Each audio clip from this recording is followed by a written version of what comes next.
Y vamos a conversar con alguien que traemos a menudo, ahora está pero embebido de un nuevo cargo, que no es desconocido para él, por cierto, Mario Aguilar, presidente nacional del Colegio de Profesores. Felicitaciones por las elecciones ganadas. La última vez que conversamos, yo te dije así como para... así como para una de esas Toreándome. Claro, una de esas promesas así como que, oye, la próxima vez que salgáis de presidente nacional, vení. Así como para decirle, no, lo traigo por lo menos en 1 año y medio. 6 meses después está de vuelta aquí, Mario. Gracias por venir a ver, quiero preguntarte 2 cosas que conversamos la última vez y que estaban en fase de movimiento. Una es, a ver, ¿qué quedó de esas cosas que se hablaban viejas de la deuda con profesores y todo lo demás, que en un momento dado quienes gobiernan hoy día plantearon que eso era una cosa que tenía que ser resuelta? ¿Se resolvió? No se ha resuelto. No se ha resuelto todavía. Y es una preocupación muy grande que tenemos. Nosotros esta semana tuvimos Asamblea Nacional, o sea, la semana que recién pasó, y fue un tema de honda preocupación de los delegados de todo el país, porque mira, quiero recordar que hay compromisos incumplidos, y hay que ser bien claro y directo para hablar. El presidente Boric, bueno, como candidato prometió que iba a dar una solución a la deuda histórica. Estamos hablando de la deuda histórica del profesorado. Sí. Que después, siendo ya en ejercicio, en el Congreso Pleno, el año 2022, en la cuenta anual que tiene que dar, compromete que en diciembre de ese año se enviaría un proyecto de ley para dar una solución, una reparación a la deuda histórica. No se cumplió, no se envió ese proyecto de ley. Nosotros obviamente levantamos el reclamo fuertemente como gremio, y en el curso del año 2023, en septiembre, el ministro de Educación reitera que el gobierno va a cumplir ese compromiso y que en diciembre de 2023, hace ya un mes pasado, se enviaría un proyecto de ley al Congreso para dar una reparación a la deuda histórica, y no se cumplió. Nosotros nos reunimos con el ministro, fue las primeras cosas que hicimos yo asumí el 8 de enero como presidente, y como directiva fuimos a la reunión que siempre se hace con una nueva directiva, con las autoridades, y una reunión más bien protocolar de presentación, pero por supuesto le tocamos inmediatamente el tema y le dijimos, o sea, ministro, esto es inconcebible que no se cumplan los compromisos ya por segunda vez, que por segunda vez el gobierno comprometa públicamente dar una solución a este problema que es una espina, es un dolor del profesorado muy grande, y que se está pidiendo una reparación. Ni siquiera a esta altura ya no se pide el pago de la deuda completa, porque es una suma a esta altura estratosférica, una reparación, y que no se haya cumplido. El ministro nos dio la explicación de que la voluntad seguía, que ellos estaban trabajando para dar una mejor respuesta, que en diciembre podrían haber dado una respuesta, pero que no era la que ellos como ministerio querían, y que estaban impulsando una mejor respuesta. Y hasta ahora, ya terminando enero, todavía no tenemos la propuesta comprometida. Yo he hablado con el ministro y con la subsecretaria en estos días. Ellos dicen que tengamos un poco de paciencia, que en estos días, que en estas semanas debería concretarse la respuesta. Y yo quiero decir con mucha claridad que la paciencia del profesorado se va agotando, porque los compromisos deben cumplirse. Pues, Fernando, si tú dices en septiembre, miren, 2 meses más estoy enviando este proyecto, y eso no se cumple, si el presidente de la República, con todo lo que significa la institución presidencia de la República, uno espera que esa palabra valga, tampoco lo cumplió en el año 2022, y después siguen insistiendo en que sí, que se va a cumplir, pero en definitiva tienen a nuestra gente con esta incertidumbre. Es bastante molesto, y yo quiero decir con mucha claridad que como magisterio, por supuesto que esto nos tiene muy en alerta. Mario, te quiero hacer una pregunta que quizás no es muy tradicional, pero te lo quiero preguntar en términos de tu estado de ánimo. ¿Cómo categorizarías tú, cómo calificarías tú el estado de la educación chilena? Me estoy refiriendo a ¿en qué condición de calidad de educación salen, a tu juicio, los estudiantes de Chile, tanto los particulares como los públicos, para enfrentar, bueno, las distintas opciones que cada uno tomará en el mundo? Se nota, hay signos que te dan expectativas positivas, hay signos que te dan lo contrario. ¿Cómo estás viendo tú eso? No, mira, yo creo que la educación chilena no está en buen pie, por muchísimas razones, pero no es un asunto reciente. No es un asunto, la educación chilena viene con problemas y viene no dando el ancho para lo que requerimos como país, como sociedad, lo que nosotros tenemos que entregarle a las nuevas generaciones como opción educacional. No da el ancho nuestro sistema educacional, pero no es algo reciente. Yo quiero decirte que son décadas ya en que la educación chilena no despega, pero no por los resultados en los rankings, en las pruebas estandarizadas, que nosotros somos muy críticos de las pruebas estandarizadas. Yo creo que las pruebas esas son muy sesgadas, se circunscriben a determinadas áreas de aprendizaje. Más bien, para que te vaya bien las pruebas estandarizadas, tú más bien tienes que adiestrar para una suerte de reflejo, exagerado decirlo, pero una respuesta más bien mecanizada, de memorización, más que de un desarrollo integral de las personas. Pero es claro que nuestro sistema educacional no viene dando el ancho. Las pruebas internacionales, la prueba PISA son pruebas, esa prueba internacional es tal vez una de las más prestigiadas, es un poquito más amplia que las pruebas estandarizadas chilenas. Y en esa prueba, si bien es cierto, nosotros estamos entre los primeros países de Latinoamérica, muestra que durante mucho tiempo la educación chilena no despega. Pero no despega, en mi opinión, porque son políticas educativas que son inadecuadas y que no dan cuenta de una idea de desarrollo integral, de desarrollar pensamiento crítico, de desarrollar la creatividad, de desarrollar la capacidad de relación más que la memorización, que es lo que pide el mundo de hoy. El mundo de hoy, más que la memorización de datos, porque además los datos, tú sabes que hoy día se googlea y los datos accede a mucha información con muchísima facilidad. Hoy día no es tan importante memorizar la fecha de una batalla, o no es tan importante memorizar la fórmula matemática exactamente, sino que ni tampoco acumular datos dentro de tu cerebro, sino que es mucho más importante, y en esto las neurociencias con las teorías nuevas del aprendizaje nos muestran que es mucho más importante la capacidad de establecer relaciones, la capacidad de integrar distintas informaciones y con esa integración de distintas informaciones hacer algo, la capacidad de un desarrollo integral en el sentido emocional también. Hoy día ya se sabe que las inteligencias son múltiples, esto no es algo nuevo, hace décadas ya que se habla de las inteligencias múltiples, pero eso se ha ido refrendando con todo el desarrollo de las neurociencias.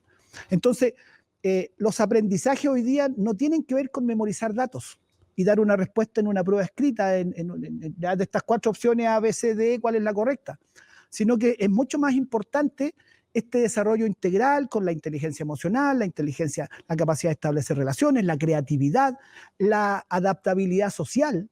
Son habilidades mucho más importantes y nuestro sistema educacional viene estancado hace más 40 años en las pruebas estandarizadas, en el CIMSE, que son, insisto, formas muy sesgadas de medir la calidad de la educación y que nos han empobrecido la educación en definitiva. Tienen la ventaja, sí, digámoslo con todas sus letras, digamos, de que es algo fácil.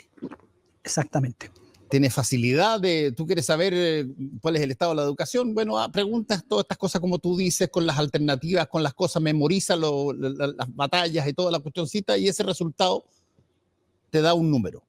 Pero lo que te quiero preguntar respecto justamente de eso, Mario, es ¿qué tanto no solamente puede haber deterioro en materia de alumnos por lo mismo, sino que qué tanto el profesor moderno, el profesor actual, el profesor público o privado chileno es alguien que está al nivel de lo que se necesita para poder enseñarle a sus alumnos?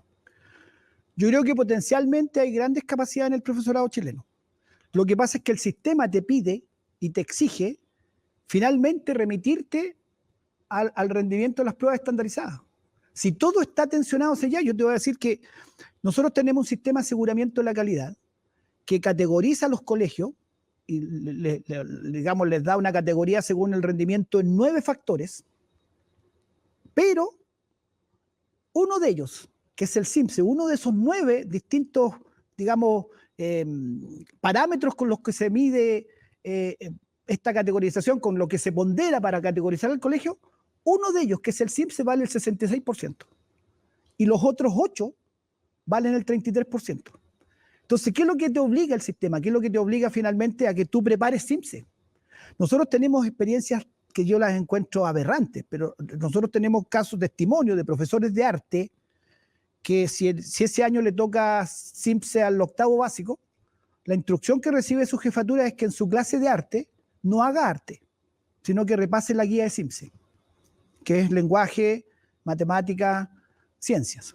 Que repase eso. Porque para el colegio que saca buen puntaje, bueno, se le sube el estándar. No solo le sube el estándar, accede a más recursos, el colegio es mejor categorizado, los profesores tienen un incremento, a veces un bono, etcétera. Entonces, es un sistema que está absolutamente distorsionado por las pruebas estandarizadas. Las pruebas estandarizadas no nos permiten realmente educar. No nos permiten realmente educar. Mira, mi área es educación física.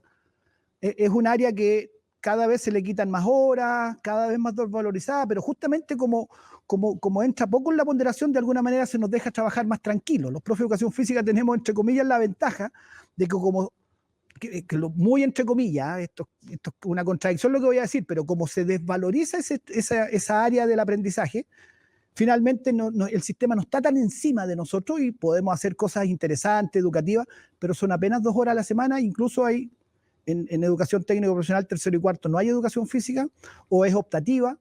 Y hace años tú te recordarás que dimos la pelea porque se rebajaban las horas de educación física. Pero en otras áreas del aprendizaje la presión es brutal por el rendimiento en las pruebas estandarizadas.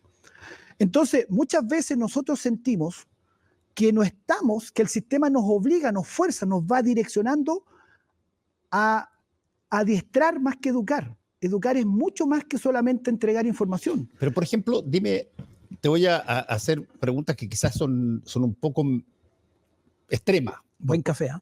Está rico. Que son extremas, por ejemplo. Mira, tú cuando pasas a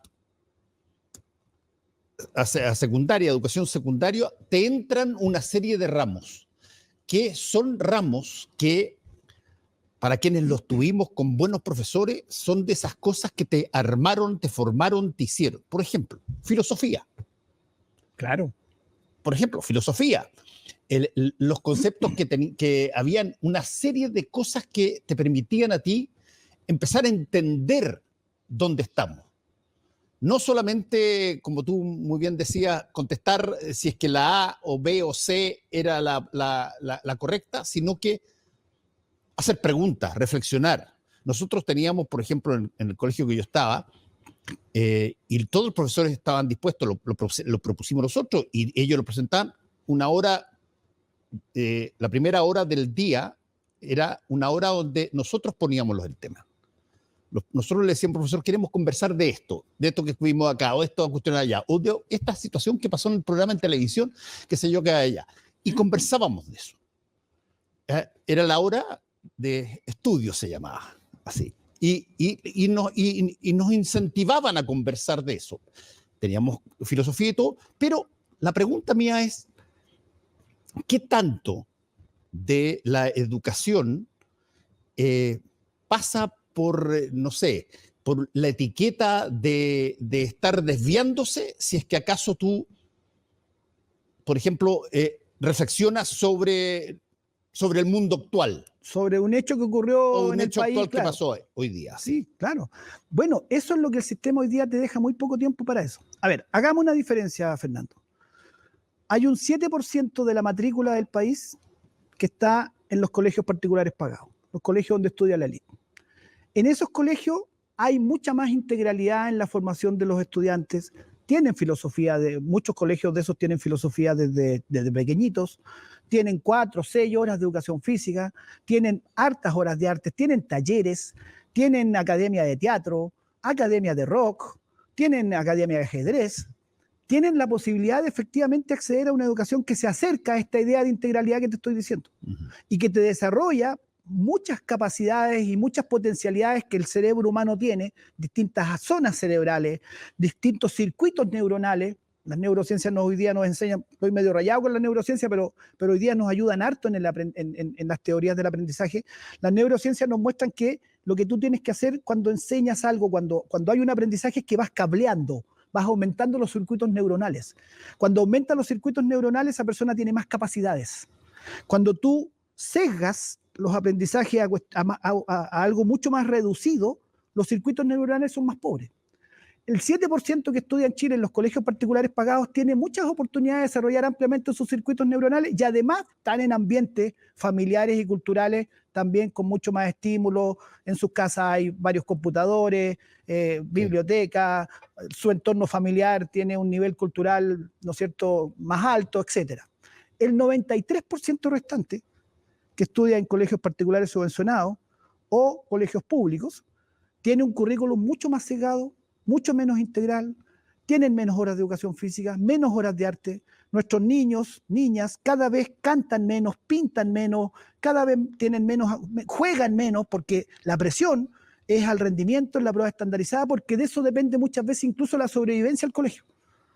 Hasta hace poco los colegios se cerraban si tenían un CIMSE malo, eso señalaba la ley, eso ha ido conteniéndose un poco, moderándose un poco. Acuérdate que en este país hace no mucho tiempo se propuso poner semáforo a los colegios, Sí. Colegios con semáforo verde, semáforo amarillo, semáforo rojo, estableciendo unos rankings además que son absolutamente ilegítimos, porque cuando tú comparas al colegio particular pagado de una de las 3 comunas más ricas de Chile con el colegio de una comuna popular o de una zona rural, estás haciendo comparaciones ilegítimas porque comparas contextos diferentes, condiciones de origen diferentes, pero nuestro sistema está basado en esos rankings. Y todo te fuerza. Entonces, nosotros los profesores, tenemos muchísimas más capacidades que las que el sistema nos pide desplegar. ¿Ya? Tenemos capacidades de educar también en educación emocional, tenemos muchas capacidades para escuchar a nuestros estudiantes, pero no tenemos tiempo para escuchar a nuestros estudiantes, porque tenemos que cumplir con todas estas exigencias del sistema de aseguramiento de la calidad, que es un monstruo que empobrece la educación. Mario, yo te lo he preguntado esto cada vez que tú has venido, pero te lo pregunto de nuevo porque me parece a mí que es un signo de esto. Tú ves hoy día en el mundo que las escuelas de economía están llenas de economistas, de estudiantes estudiando. Periodismo está lleno en todas partes. ¿Qué pasa con pedagogía? ¿Cuál es el estatus? ¿Qué tanto la gente quiere ser profesor o profesora en un momento dado? Y todavía en muchos países, te voy a decir, en muchos países ser profesor o ser profesora es de un estatus gigantesco. Sí. Y bien pagados además. Sí, bien pagados. Pero sobre todo tienen un estatus, una imagen. Una respetabilidad en la sociedad. Muy fuerte. Bueno, ¿qué tanto de interés hay de los niños chilenos por ejemplo, todos los años a la hora de postular, querer pedagogía? Y no ponerlo como si es que me falla el primero, me falla el segundo, me falla el tercero, ya al final ya soy profe. Bueno, este año tuvo un cierto punto de inflexión en que eso mejoró muchísimo. Venía bien a la baja, no sé, durante varios años para atrás no se completaron todos los cupos que se ofrecían por las universidades para las carreras de pedagogía y los puntajes de ingreso se habían estancado, pero este año, en este ingreso 2024, mejoró mucho, incluso algunos puntajes nacionales, con puntajes que les permitirían entrar a cualquier carrera, fue noticia, porque no es lo usual, optaron por estudiar pedagogía. Y subieron los puntajes y subió además el número de postulantes. Se completaron en un porcentaje mucho mayor las... ¿Por qué? Porque yo tengo una explicación. Yo creo que hay mucho joven que egresa de cuarto medio, que está en esa edad en que tú tomas una decisión respecto a qué quieres dedicar tu vida, 17, 18 años, que sí tiene vocación por la pedagogía, que sí le interesa comprometer su vida en educar a otras personas, en una carrera que tiene que tener fuerte vocación social, porque es claro que los profesores no nos hacemos ricos, es claro que no es cierto, no vamos con nuestro sueldo no nos vamos a comprar un yate, ¿cierto? Pero sí es una carrera que es una profesión que es muy gratificante en lo humano, en lo social. Yo creo que todavía a nivel de sociedad hay mucha respetabilidad hacia el profesor, a pesar de que cada tanto, y es otro tema, las noticias de agresiones, apoderados, sí, que sobrepasan, pero en general el profesor a nivel de pueblo, por decirlo así, sigue siendo una persona muy respetada. El profesor, sobre todo en regiones, sigue siendo un referente. Además, te voy a decir otra cosa. Además, creo yo, porque he visto, y lo veo, yo hago clases en la universidad y veo a algunos yo mismo, digamos, pero otros más, tienen una capacidad aceptada por la sociedad de trabajar en pedagogía mucho más allá de la edad de retiro. Sí, claro. Un profesor... Hay varias razones para eso. Sí, por eso, pero un profesor, qué sé yo, que tiene de 67, 70 años, perfectamente hábil para enseñar todavía, que hay pocas profesiones que son tan fáciles y que los dejan tan fáciles. Sí, sí, claro, por supuesto. Sí, sí, bueno, ahí hay también razones que tienen que ver con las condiciones de jubilación en Chile, que muchas veces se prolonga la vida activa, pero es verdad, hay muchos profesores y profesoras, colegas míos que siguen, ya no solo por razones económicas, de que le baja mucho el sueldo al jubilar, sino por vocación y porque además se sienten con las capacidades y tienen todavía el compromiso y las ganas de hacerlo. Pero déjame decirte que este tema de la respetabilidad yo creo que es un tema no menor, porque en esta misma prueba PISA, que aparte de las pruebas, digamos, de rendimiento, de evaluación de los aprendizajes, mide otros aspectos también. Y en comparación con los países OCDE, nosotros estamos en la cola en casi todos los parámetros: número de alumnos por curso, sueldos docentes, relación de horas lectivas no lectivas, que son cuánto tiempo tienes fuera de tus clases en tu horario laboral para preparar las clases, revisar pruebas, etcétera. En todos esos parámetros estamos bajos, pero hay uno en el que estamos muy altos, que es la pregunta que se le hace a los estudiantes: ¿qué porcentaje de estudiantes sienten que sus profesores tienen alto compromiso con el aprendizaje de ellos como estudiantes?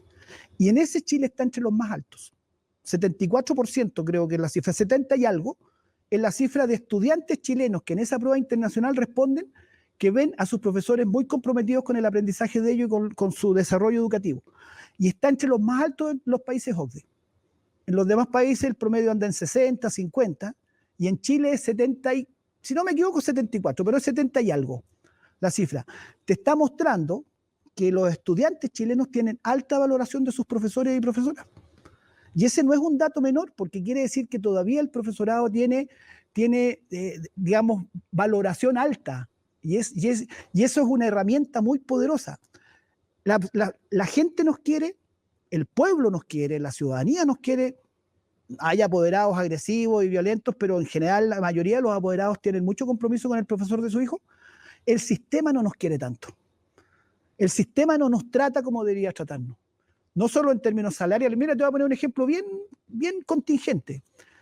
¿Tú puedes creer que el aguinaldo de Navidad de los profesores y profesoras a la gran mayoría no se le ha pagado todavía? ¿El aguinaldo de Navidad? El aguinaldo de Navidad es una tradición. Un bono, claro, que se entrega a los trabajadores públicos, privados también, pero que en la ley de reajuste del sector público establece que en Navidad el trabajador público, y los profesores, un alto porcentaje son trabajadores públicos, tiene que recibir un aguinaldo de Navidad. Se supone, yo entiendo que el aguinaldo de Navidad es para Navidad, ¿no es cierto? No es mucha plata, ¿eh? Estamos hablando de entre 30 a 50 mil pesos. Pero es para la Navidad, po. Y que al 31 de enero tú todavía no lo hayas recibido el aguinaldo de Navidad, ¿te parece que es un trato respetuoso? Un trato como corresponde que debe tener un trabajador público y un trabajador supuestamente altamente valorado como el profesor o profesora. El aguinaldo de Navidad muchos de mis colegas todavía no se lo pagan, o se lo están pagando recién entre hoy y mañana. Y créeme que a una persona promedio, te voy a decir, de sueldo, qué sé yo, universitario, pero una persona que por hacer un curso, qué sé yo, en la universidad o en un colegio, recibe entre 400 y 550 lucas, te voy a poner así, 50 mil pesos no deja de ser, ¿eh? No, por supuesto que es una ayuda, por supuesto, por último, para la cena de Navidad en tu casa con tu familia. Para el regalo a tu hijo que te pidió una bicicleta, a lo mejor te ayuda, o te pidió los zapatos fútbol día. ¿Tú sabes cuánto cuesta un zapato fútbol? De 50 para arriba. Entonces, lo que quiero decir es que el sistema no nos trata como debiera tratarnos. Y ese sentimiento sí es fuerte entre el profesorado. Esta mismo que partimos hablando de la deuda histórica. ¿Cuántos años son? Más de 40 años en que no se repara una injusticia histórica.